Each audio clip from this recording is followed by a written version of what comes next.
உண்மை சம்பவம். இன்னைக்கு நான் உங்ககிட்ட ஒரு ரியலாக நடந்த கோஸ்ட் ஸ்டோரி பற்றி தான் ஷேர் பண்ண வந்திருக்கேன்.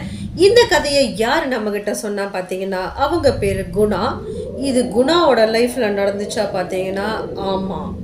வீடியோக்குள்ளே போகிற முன்னுக்கு யாரால என் சேனலை சப்ஸ்கிரைப் பண்ணிக்கிங்களோ உங்கள் எல்லாத்துக்குமே ரொம்ப ரொம்ப ரொம்ப நன்றி. அப்புறம் மறக்காமல் மற்றவங்களுக்கு ஷேர் பண்ணுங்கள். இந்த வீடியோவை சப்ஸ்கிரைப் பண்ணாமலே பார்த்துட்ருக்கீங்கன்னா மறக்காமல் ஒரு சப்ஸ்கிரைப் பட்டனை தட்டி விட்டுடுங்க. இந்த குணா இவர் என்ன பண்ணார்னா, இவரோட படிக்கிற டைமில் இவர் ஒழுங்காக படிக்காமல் ஃப்ரெண்ட்ஸு கூட சுற்றிக்கிட்டு இருந்திருக்காரு. ஸோ அந்த டைமில் அவங்க அப்பா என்ன முடிவெடுத்தார்னா, இவனை இப்படி விட்டாக்கா இவன் வாழ்க்கை வீணாக போயிடும், இவனை எப்படியாவது பிடிச்சி வேலைக்கு அனுப்பி விட்டுருமோ அப்படின்னு சொல்லிட்டு குணாவும் அவங்களோட ஃப்ரெண்ட்ஸும் இருக்காங்களே அவங்க எல்லாத்தையுமே ஒரு கம்பெனிக்கு வேலைக்கு அனுப்பலான்னு முடிவு பண்ணுறாங்க அவங்க அப்பா. அதுக்கப்புறம் இவர் என்ன முடிவு பண்ணுறாருனா, குணா எதுக்கு நம்ம வேலைக்கு போய்கிட்டு கடுப்பாக இருக்குது, வீட்டில் இருந்துக்கலாம் அப்படின்னு இவர் ஒரு பிளானில் இருந்திருக்கிறாரு. ஆனால் அவங்க அப்பா நீ எப்படியாவது போய் தான் ஆகணும்னு சொல்லி அவரையும் அவங்க ஃப்ரெண்ட்ஸையும் ஒரு கம்பெனிக்கு வேலைக்கு அனுப்புகிறாரு. அந்த கம்பெனியில் குணாவும் அவங்க ஃப்ரெண்ட்ஸும் இன்டர்வியூக்கு போன உடனே எல்லாத்துக்குமே ஒவ்வொரு வேலையாக கொடுக்குறாங்க. ஒவ்வொரு டிபார்ட்மெண்ட்டில் ஒவ்வொரு வேலையாக கொடுக்குறாங்க. நம்மளோட குணாக்கு ஸ்டார் டிபார்ட்மெண்ட்டில் வேலை கிடைக்கிது. குணாக்கு என்ன வேலைன்னா, அந்த ஸ்டார் ஃபுல்லாக இவர் நினச்சிட்ருக்காரு உள்ளே நிறைய பேர் இருப்பாங்க, ஸோ எல்லாம் ஷேர் பண்ணி வேலை செய்யலாம் அப்படின்னு இவர் நினச்சிட்ருக்காரு. ஆனால் அதுதான் இல்லை. ஒவ்வொரு டிபார்ட்மெண்ட்டுக்கும் ஒவ்வொரு ஆளையாக போட்டாங்க. ஸோ இந்த ஸ்டார் ரூமுக்கு நம்ம குணாவை மட்டும்தான் போட்டிருக்காங்க. அதனால குணாக்கு அங்கே என்ன பண்ணோன்னா, அங்கே ஸ்டார்க்குள்ளே இருக்கிற காட்டன் இது எல்லாத்தையுமே ஒரு சைட்டை அடுக்கி வைக்கணும், கம்பெனிலேருந்து வந்த அந்த காட்டன் எல்லாம் கொடுக்கணும். இந்த மாதிரி வேலை தான் அவருக்கு கொடுத்துருக்காங்க. அன்றைக்கி தான் ஃபர்ஸ்ட் டே நம்ம குணா வேலை செய்ய போகிறாரு. அப்போ என்ன நடக்குதுன்னா, குணாவுக்கு அவங்க சூப்பர்வைசர் இதெல்லாம் செய்யணும்னு சொல்லிட்டு அவர் பாட்டுக்கு போயிட்டாரு. ஸோ குணாவும் என்ன பண்ணுறாங்கன்னா, ஒவ்வொரு காட்டனாக தூக்கி அதை வெளியில் வச்சுக்கிட்டு அரேஞ்ச் பண்ணிக்கிட்டு இருந்திருக்காரு. அதுக்கப்புறம் அவர் ஒரு காட்டன் எடுத்து வச்சுட்டு இப்படி திரும்பி இருக்காரு. அந்த டைமில் அங்கே அவர் ஒரு பெரிய உருவத்தை பார்க்குறாரு. ஒரு பெண்மணி முடியை விரித்து போட்டுக்கிட்டு வெள்ளை கலர் துணியை போட்டுக்கிட்டு அவ்வளோ கிட்ட குணா பக்கத்தில் நின்று இருக்கு. ஸோ அதை பார்த்த உடனே குணா பயங்கர ஷாக் ஆயிட்டாரு. ஏன்னா அந்த முடி மாடுக்கு கொம்பு இருந்தால் எப்படி இருக்கும் அந்த மாதிரி கொம்பு மாதிரி மின்னுக்கு நீட்டிக்கிட்டு இருந்தான மூஞ்சி ஒரு 150 வயசான ஒரு கிழவி மூஞ்சி மாதிரி பார்த்தோன்னே அவருக்கு பயங்கர ஷாக் ஆகி அங்கேயே மயக்கம் போட்டு விழுந்துருக்காரு. ஸோ குணாவை மற்ற வேலை செய்கிற டிபார்ட்மெண்ட்டில் உள்ளவங்க கூட்டிகிட்டு போய் மூஞ்சில் தண்ணியை தெளிக்க வச்சு என்ன ஆச்சுன்னு சொல்லி கேட்டிருக்காங்க. அதுக்கு உடனே குணா சொல்லியிருக்காரு, இந்த மாதிரி ஒரு உருவத்தை நான் பார்த்தேன், என் கண்ணுக்கு எதிர்க்க நின்றுட்டு போச்சு, ஸோ அதை பார்த்த உடனே நான் மயங்கி விழுந்துட்டேன் அப்படின்னு குணா சொல்லியிருக்காரு. அதுக்கப்புறம் என்ன ஆகுதுன்னா, அன்னைக்கு தான் குணா வேலைக்கு பூந்தாரு. ஆனால் அன்னைக்கே அவர் வேலை விட்டு நின்று அவரோட ஹோம் டவுனுக்கு ஓடி வந்துட்டாரு. ஓடி வந்ததுக்கு அப்புறமா அவங்க அப்பா கிட்ட எடுத்து சொல்கிறாரு நடந்த விஷயத்த. அப்போ அவங்க அப்பா நீ உருப்படவே மாட்டேன்னு சொல்லிட்டு அவர் பாட்டுக்கு போயிட்டாரு. அதுக்கப்புறம் என்ன ஆகுதுன்னா, குணாவும் அவங்களோட ஃப்ரெண்ட்ஸும் பக்கத்தில் இருக்கிற விளையாட்டு இடத்துல போயிட்டு பந்து விளாண்டுக்கிட்டு இருக்காங்க. ஸோ பந்து விளாண்டுட்டு இருக்கிற டைமில் அங்கே பக்கத்துலேயே ஒரு எண்ணெய் செய்கிற கம்பெனி இருந்திருக்குது.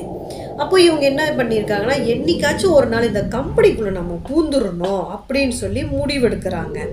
அதாவது பூந்து இங்கே என்ன இருக்குது பார்க்கலாம் தெரிஞ்சுக்கலாம் அப்படின்னு முடிவெடுத்துருக்கிறாங்க. ஒரு நாள் என்ன ஆகுதுன்னா, மத்தியானம் மணி ஒரு 12 இருக்கும். ஸோ 12 மணி போல் இவங்க என்ன பண்ணுறாங்கன்னா, அந்த கம்பெனிக்குள்ளே பூரலான்னு சொல்லிட்டு உள்ளுக்கு போகிறாங்க. ஸோ உள்ளுக்கு பூந்த கையோட அந்த கம்பெனியில் ஒரே சத்தம், எண்ணெய் அரைக்கிற சத்தம், அந்த மாதிரி பயங்கரமாக சத்தமெல்லாம் கேட்டுட்டு இருக்கு. அப்போது அங்கே நிறைய பேர் வேலை செய்கிறாங்க. எல்லாருமே வெள்ளை கலர் துணியை போட்டுக்கிட்டு இந்த சைட்டு திரும்பவே இல்லை, ஒரே சைட்டாக திரும்பி வேலை செஞ்சுக்கிட்டே இருந்திருக்காங்க. இவங்களும் ஏன் எல்லாரும் வேலை செய்கிறாங்க, நம்மளை யாருமே கண்டுக்கலையே, நம்மளை பார்த்தா தானே நம்ம எதுக்கு வந்திருக்கோம்னு சொல்லிட்டு இந்த இடத்த சுற்றி பார்க்க முடியும் அப்படின்ட்டு இவங்க 2 பேரும் பேசிக்கிட்டே உள்ளே நடந்து போய்கிட்டு இருக்காங்க. உள்ளே நடந்து இவங்க போக போக போக யாருமே இவங்க 2 பேரையுமே கண்டுக்கவே இல்லை. எல்லாரும் அவங்கவுங்க வேலையை அப்படியே பார்த்து செஞ்சுக்கிட்டு இருக்காங்க. யாருமே இவங்களை திரும்பி ஒரு பார்வை பார்க்கவே இல்லை. இருந்தாலும் இவங்களுக்கு ஒரு டவுட்டு, ஏன் யாரும் நம்மளை பார்க்க மாட்றாங்க, என்ன பிரச்சனை அப்படின்ட்டு இவங்களும் அந்த கம்பெனி ஃபுல்லாக சுற்றி பார்க்குறாங்க. கம்பெனி ஃபுல்லாக சுற்றி பார்த்துட்டு வெளியில் வரும்போது ஒரு செக்யூரிட்டி வந்து அங்கே உக்காந்துருக்காரு. ஒரு சேரில் இப்படி தலையை தொங்க போட்டுட்டு உக்காந்துருக்கிறத இவங்க பார்க்குறாங்க. ஸோ பார்த்த உடனே இவர் பாரு வேலை செய்கிறாருன்னு தான் பேர், தண்ணியை போட்டு எப்படி படுத்து கிடக்கிறாரு அப்படின்னு சொல்லி அவங்க 2 பேருக்குள்ளே அவங்க 2 பேர் பேசிட்டு போய்கிட்டு இருக்காங்க. அதுக்கப்புறம் சுற்றி முடிச்சு எல்லாத்தையும் பார்த்ததுக்கப்புறமா 2 பேரும் வெளியில் வராங்க. ஸோ வெளியில் வர்ற அந்த டைமில் அந்த விளையாட்டு இடம் இருக்குல்ல, அந்த இடத்துல இருக்கிற செக்யூரிட்டி மோட்டர் பைக்கில் அங்கே வந்திருக்காரு. நீங்கள் 2 பேரும் எங்கே போயிட்டு வரீங்க அப்படின்னு சொல்லி அவர் கேட்குறாரு. கேட்ட உடனே அப்போ அவங்க உடனே சொல்கிறாங்க, இல்லை இந்த கம்பெனிக்குள்ளே எப்படி எண்ணெய்லாம் அரைக்கிறாங்கன்னு தெரிஞ்சிக்கலாம் பார்க்கலான்ட்டுன்னு உள்ளே வந்தோம். எல்லோரும் நல்லா வேலை செஞ்சுக்கிட்டு இருக்காங்க, ஆனால் ஒரு ஆள் கூட எங்களை பார்க்கல அப்படின்னு சொல்லி இவங்க சொல்கிறாங்க. அதை கேட்ட உடனே அந்த செக்யூரிட்டிக்கு பயங்கர ஷாக் ஆச்சு. என்னது, இந்த கம்பெனிக்குள்ளே வேலை செஞ்சுட்டு இருக்காங்களா, இந்த கம்பெனியை இழுத்து மூடி 5 வருஷம் ஆச்சு, இங்கே யாருமே கிடையாது அப்படின்னு சொன்னால குணாக்கும் அவங்க ஃப்ரெண்டுக்கும் பயங்கர ஷாக் ஆயிடுச்சு. என்ன இழுத்து மூடிட்டாங்களா, உள்ளுக்கு வேலை செஞ்சிட்டு இருக்காங்களே, நாங்கள் தான் இப்போ பார்த்துட்டு வந்தோமே அப்படின்னு சொல்லி இவங்க பேசிகிட்டு இருக்கும்போது டக்குன்னு இவங்களுக்கு ஞாபகம் வருது, அங்கே ஒரு செக்யூரிட்டி இருந்தார்ல குடிச்சுப்புட்டு, அவரை பார்க்கவும் இவரை பார்க்கவும் ஒரே மாதிரி இருந்திருக்காங்க இந்த செக்யூரிட்டி பார்க்கையும். அப்போ இவங்க பயந்துக்கிட்டு யார் உண்மை எது உண்மைன்னு தெரியாமல் குழம்பி போய் இருந்திருக்காங்க. அப்போ உடனே குணாவும் அவங்க ஃப்ரெண்ட்ஸும் என்ன பண்ணுறாங்கன்னா சரின்னு சொல்லிட்டு வேகமாக ஓடுறாங்க. மறுபடியும் அந்த கம்பெனியில் போய் பார்க்கலாம் அப்படின்னு சொல்லி பார்க்குறதுக்கு போகிறாங்க. அந்த கம்பெனிக்குள்ளே ஒன்றுமே இல்லை, ஒரு மிஷின் சத்தம் கூட இல்லை. இதை பார்த்தானே இவங்க 2 பேர்த்துக்கு பயங்கர ஷாக் ஆயிடுச்சு.